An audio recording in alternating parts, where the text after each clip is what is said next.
All right. So my story today is about an Australian study from the Journal of Cannabis Research. CBD has potential to manage symptoms of alcohol use disorder, new study finds by Ben Adlin from Marijuana Moment. In the United States, we argue over the legal status of cannabis, a plant. We are both afraid and enamored by THC, the intoxicant. We wrongly equate THC potency with alcohol potency and assume that the more THC in the product, the more intoxicating or high one gets. Meanwhile, most government regulators can't explain, let alone describe, the cannabis high. With cannabis use, people don't stumble. Oh, whoops, lost. With cannabis use, people don't stumble or talk belligerently. They don't get aggressive and get into fights. Nausea, vomiting, delirium, guilt, and blackouts are often signs of alcohol use disorder and not cannabis use disorder. That's because THC is not alcohol.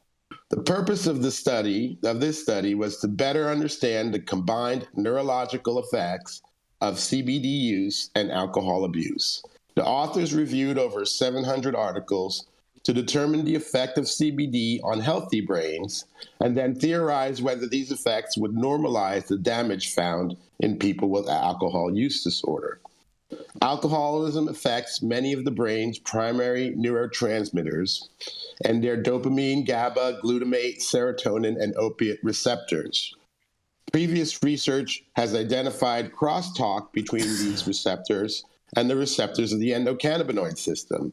In this study, subjects were given CBD at doses of 600 milligrams or more and evaluated for cerebral blood flow and other signs of brain connectivity through functional MRI. The researchers concluded that the effect of CBD may reduce alcohol-seeking behavior and relapse, which has a role in the management of alcohol use disorder. I consider the concept of young adults and getting crossfaded. Crossfaded refers to the overlap effect of alcohol and cannabis. In a 2018 study, 87% of 800 young adults surveyed in Seattle, Washington, had heard of the term crossfaded, and most felt that getting crossfaded was risky. These two studies highlight a disconnect between the potential benefits and adverse effects of cannabis use. In the case of alcohol use disorder, the review suggests that high-dose type 3 cannabis might be treatment for alcoholism. On the other hand, getting crossfaded with alcohol and cannabis is believed to be risky. My interpretation of these results is that not all cannabis is THC dominant and not all high-dose cannabis is risky. What matters is the type and dosage of cannabis being used. This study shows that getting crossfaded with CBD-dominant type 3 cannabis may be useful in preventing alcoholism. And according to the young adults of Seattle, getting crossfaded with THC-dominant type 1 cannabis may be risky. I believe the only real risk of combining cannabis with alcohol is that less alcohol is consumed. That's a risk for those trying to make a profit from alcohol sales. What do you think? Would you combine cannabis and alcohol? This is Dr. Jean Talleyrand with High at 9 News. Hell yeah, I would combine cannabis and alcohol 100%, Dr. T. But I have to ask you, is Is CUD related to AUD, Dr. T? No, I mean, they're two different diagnoses, DSM diagnoses. I'm sorry, ICD-10 diagnoses. So related? No. I mean, they're both substance use disorders, and so that they can be put under that sort of general category. Okay, but alcohol causes so much more damage than cannabis, and so they really should be looked at differently. And I have one more question, medical question for you, Dr. T. Is alcoholism, does it have like a new name all of a sudden as AUD? Because this is the first time I've ever heard of alcohol use disorder. Yeah, when they switched a few years ago from ICD-9 to ICD-10, they just exploded in terms of the number of diagnoses out there. So they got more specific. And so alcoholism, alcohol use disorder, alcohol abuse in remission. There's so many different diagnoses that you can give someone who's using too much alcohol. So it's kind of like pronouns for alcoholics. Yeah, I guess so. Okay. All right. Fair enough. It's the they of alcoholics. The they and them of alcoholics. Oh man. I feel like this is definitely the woke version of alcoholism. These terms. Well, I think what's really interesting about this study is it really is saying that, all the alcoholics out there could probably benefit from some CBD, and if I was an alcohol company, I would start adding CBD in my beverages. Fair enough. I'm surprised they haven't. Y'all remember back in was it 2017? At the rise of the CBD rush, and everything had CBD in it. People were selling CBD pillows and CBD blankets. Everything. CBD toilet paper. Toilet paper. Yep. That's how you smooth that shit on out, Jason. So, I was surprised more people haven't done it I already. think the toilet paper they market it as they provide what is it, inflammatory relief.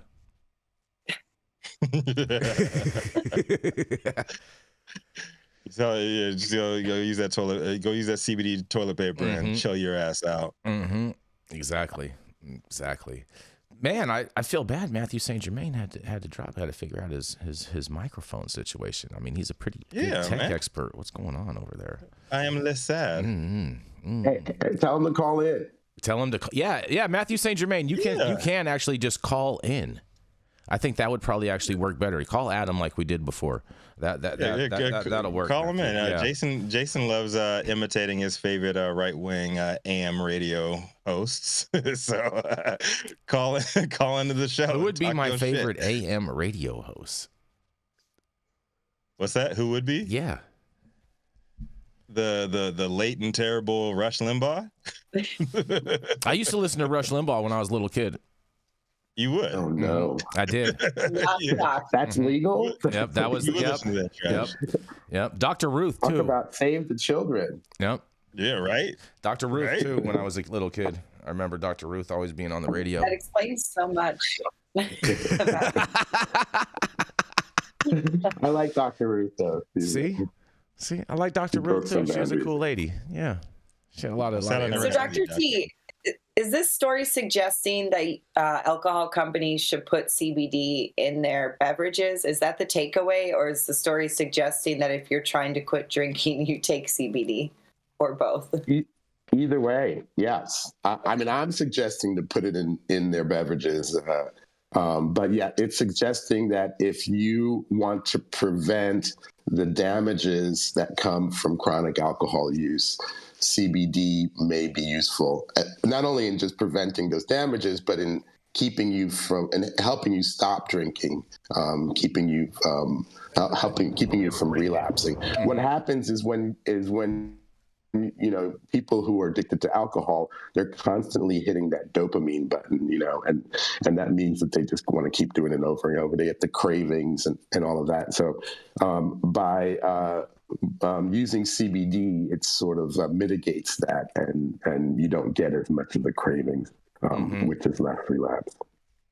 Yeah, I love that take, and hopefully we have more people dropping those CBD tinctures in their drinks. Or, I mean, it would probably be a not so ethical thing to slip a little CBD in your drunk ass uncle's drink. I'll tell you this much. If alcohol companies start mixing CBD in, you know where it's going to happen first? It's going to happen in whatchamacallit. It's going to happen in Minnesota. Mm-hmm. Yeah, I don't think. Yep, and I think we got Matthew St. Germain on the line. I think we have Matthew. Matthew, are you with us, Matthew? I mean, alcohol companies are in the addiction business, and that's how they make money. So I don't know if they would be quick to hop on this. I'm just saying Minnesota would be the first state to be able to implement it, because I mean they're already selling all their cannabis beverages everywhere beverages are sold. So that's what I'm saying. Like that's where it would make the most sense to happen first. I see a class action lawsuit against the alcohol industry for discrimination against CBD. Oh no, they should be putting CBD in their drinks. Otherwise, they're damaging the public. Yeah, it's not tasty. You know, Rico's right. There was that trend for a minute where everybody was doing cannabis cocktails, CBD cocktails. I produced a lot of events with those bars. I had a recipe published in Mary Jane magazine where I put CBD with mezcal and like Bloody Mary mix. But the thing is, when you're dropping, most tinctures are oil-based, right? So you're dropping an oil-based product on a liquid. It's not water soluble. It's like floating on top. It looks weird, but it went on for years at events. And then also, I think on the consumer side, I also worked with another product that doesn't exist anymore. My high was a water soluble powder you could add to a drink. And that was to solve the problem of the tinctures being something that people don't want to carry around or look weird with in a bar. Like it looks a little sketchy or drug-like. So again, just I think in the industry-wise, we're missing the proper form factor to make it easy and affordable and, you know, tasty for people to add it to their drink. And then on the alcohol and the beverage side, or those manufacturing these drinks, I think they just can't technically cross those lines. And I don't even know if you legally can have CBD in cannabis sold. I bet that might be like a cross contamination thing, kind of like. It depends on where the CBD was derived from.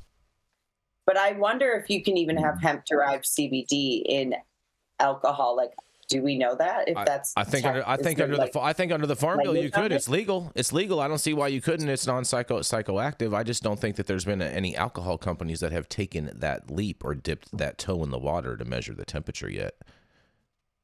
I mean, judging by the cigarette industry and how they've evolved over the years, they've known about addiction. They've known about the dangers of it.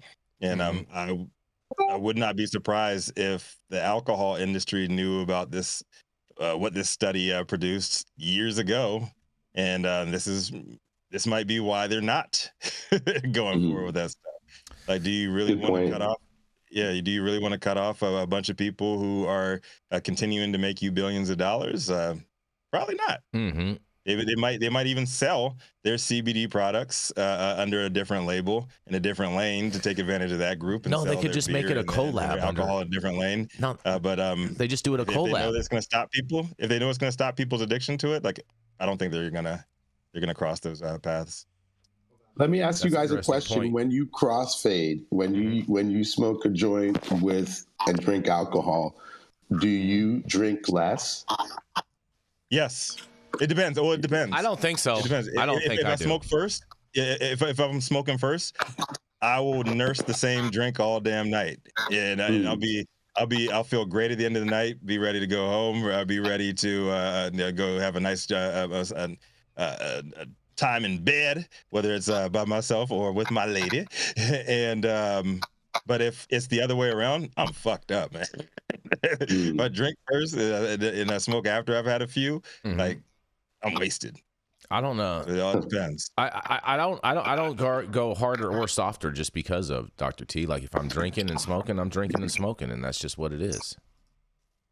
If I'm drinking without smoking, I would drink more for sure. Like if I'm out like with people and girls' night or some restaurant or club or somewhere. Of course, for girls' night, they're gonna drink more. Then I'm gonna end up drinking more. But if I'm dabbing or smoke, I'm at like a cannabis event where there just happens to be drinks, but the focus is cannabis, I'm definitely going to drink a lot less. So I think it's, again, the environment. Also depends if I'm doing cocaine or mushrooms or other things too. Whoa, yeah. She said if. She said if, Jason. She said if. Yeah, I love it. I love it. Hypotheticals never really happened. Oh man, that little sugar booger. Depends on who's got the needles. You know what I'm saying? Who got the needles? Who's carrying the tourniquet? Matthew St. Germain, are you back with us? Can we hear you?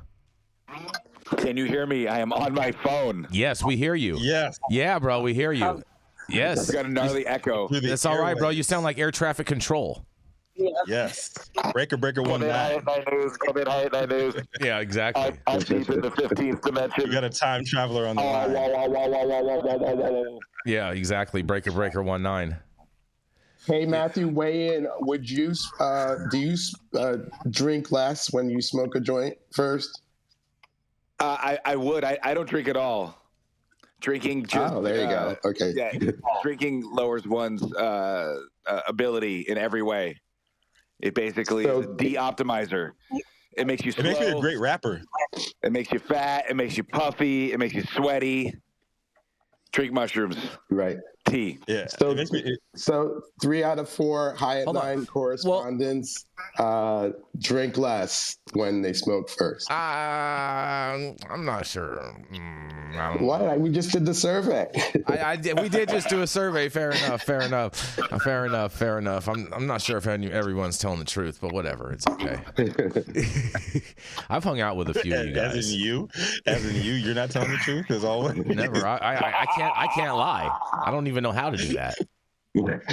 Define lie. Huh? Define lie? Not telling the truth. Pretty easy. See how easy that was? Mm-hmm. That's right. Well, you know what? We're going to go to a commercial. We're going to be right back.